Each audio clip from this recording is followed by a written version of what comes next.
Today's subject is about the user interface, how to create a user interface and what options we have for that user interface.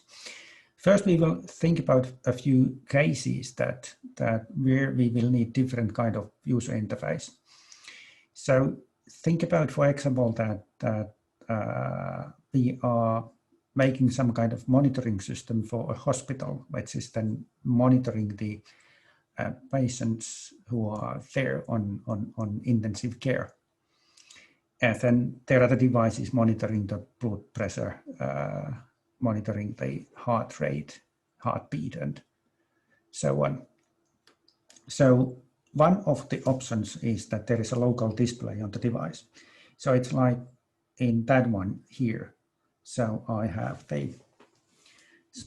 my microcontroller device here. Let's think about that this is some kind of a microcontroller inside a measuring system, which is then measuring the blood pressure and heartbeat and whatever from the patient, counting that how many milligrams of whatever is then given to the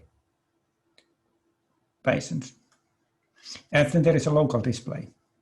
So the local display is built the traditional way that it's connected with the wires to the microcontroller. Then it could be a touch screen, or it could be just a screen that we have a push buttons, and so everything is locally there. So what would be the, let's say, pros and cons for this one? So pro for this, so the good points in this one would be that it's reliable. It's not depending on any communication link or anything. It is just a wired connection, and it works always.